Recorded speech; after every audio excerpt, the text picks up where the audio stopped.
Bismillahirrahmanirrahim.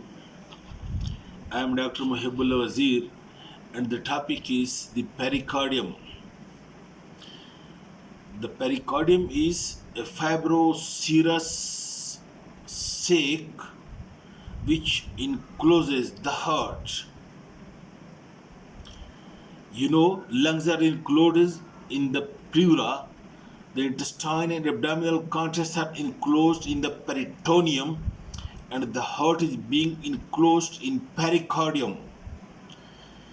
The pericardium is different from all the others that it is having two components. One is the outermost layer of simple fibrous tissue, bag. There is a bag which is being made up of fibrous tissue, connective tissue, and this bag lies over here in the middle mediastinum, and the heart is being put into it from above. The upper end is open. The heart is being put into this bag of fibrous or connective tissue, and the upper end of this bag is open and it fuses. You can see this with the roots of these big vessels, with the tunica adventitia of these big vessels. This upper end fuses with it, and the heart is being enclosed in it, and the base of this bag, it lies upon the central tenon of the diaphragm, and also some part on the left side of muscular part. So the outer layer of fibrous pericardium is simply a bag of fibrous connective tissue which lies over here, open towards the upper side, and the heart is being put into it from above, and then the upper end it fuses. It fuses with the adventitia of the great vessels, with the tunica adventitia of the roots of the great vessels, and the base of this fibrous pericardium, it lies upon this white central tenon of the diaphragm, and also upon the muscular part. To this central tenon of diaphragm, this fibrous pericardium is fused, while at each side,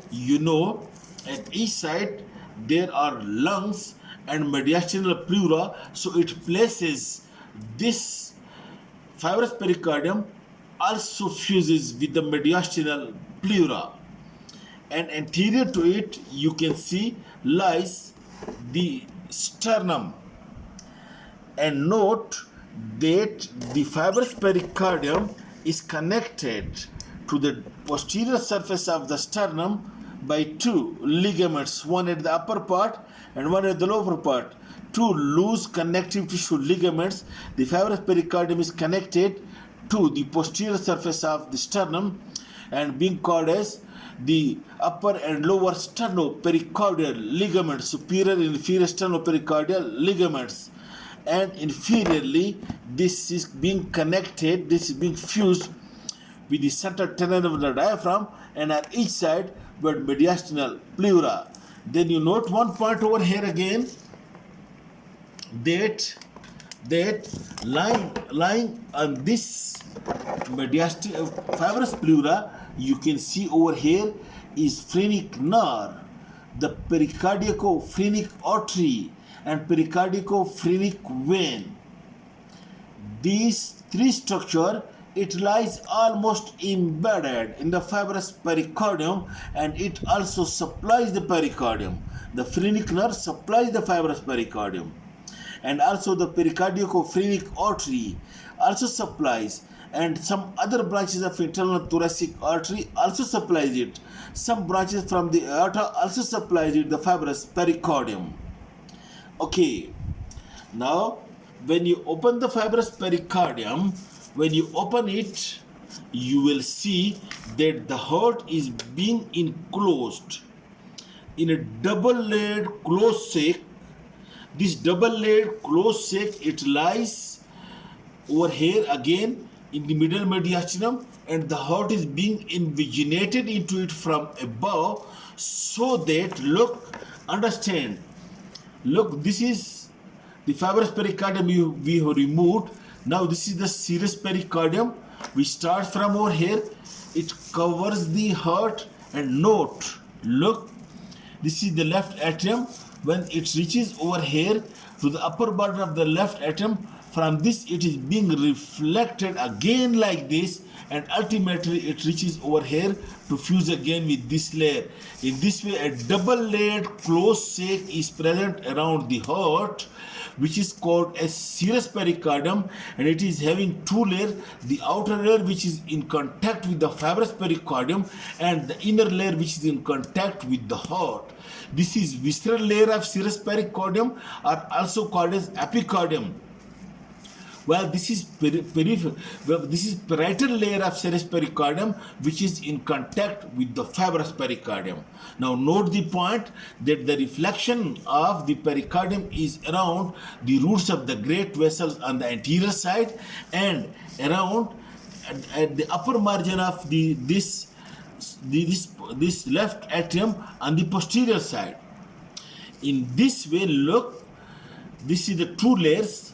These are the two. This is parietal layer, and this is a visceral layer, reflected over here at this end and reflected. So if you put your finger over here between this pulmonary artery and aorta on the one side, on the other side you will see present posterior to that is this left atrium and this superior vena cava, and this present over here, this space, this is being called as transverse sinus of pericardium. Look again, this is the visceral layer, comes like this, and when it reaches over here to this upper border of the left atrium, it again gets reflected, and this becomes parietal layer. So if you cut it over here and put your hand and pass it superiorly, your hand will reach over here and blindly over here, and your hand will be obstructed. Now this space between this parietal and visceral layer of serous pericardium, and anterior to that lies this left atrium, and posterior to that lies these structures. This is being called as oblique sinus of pericardium. While over here, this space is called as transverse sinus pericardium. This I tell you again in the diagram. Probably it will become more clear to you.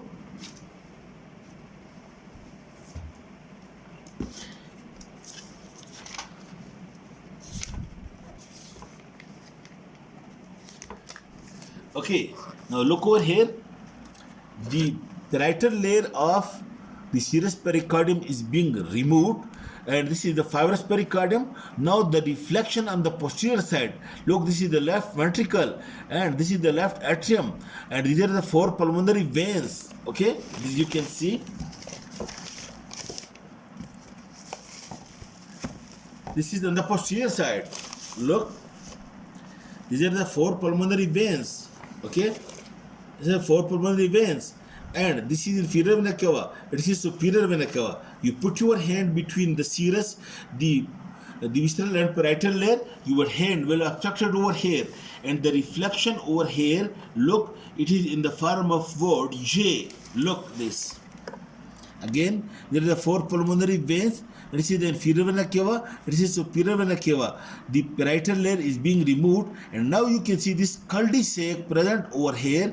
This cul-de-sac, this is the oblique sinus, while the space between the pulmonary veins and the superior vena cava on the one side and the aorta and the pulmonary trunk on the another side, this space on the anteriorly lies, look, anteriorly lies these two arteries, and you put your finger over here, lift these arteries and pass from over here from this one, so that this becomes posterior and these ones become posterior. This is over here the transverse sinus, and this, when you put your finger over here between these two arteries, that is the aorta and the pulmonary trunk, and the vein that is the superior vena cava and the four pulmonary veins, you can put a temporal ligation over here to this pulmonary trunk and the aorta in the pulmonary thrombectomy, or in surgery over the heart, you can put your hand temporary ligation over here as well.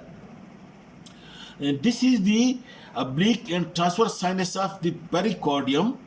Okay, and then I told you that the fibrous pericardium is being supplied by phrenic nerve.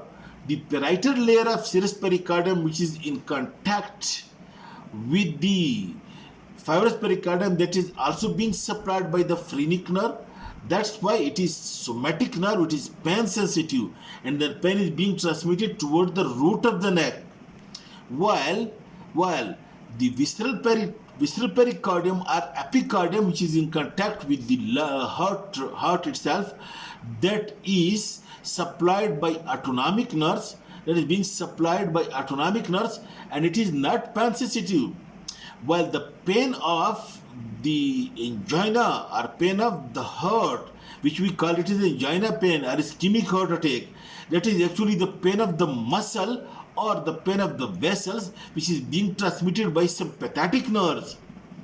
While the pain of the pericarditis, that is the parietal layer of pericardium, and the fibrous pericardium, that is being transmitted by the phrenic nerve. Okay, understand, make difference between the two, that the pain of the pericarditis is being transmitted by the phrenic nerve, while the pain of angina of the heart is being transmitted by sympathetic nerves, and that is actually the pain from the heart muscles or from the vessels, not from the visceral pericardium. Okay, this is all about the pericardium. Thank you. And he is Hasham, he is my grandson. Thank you.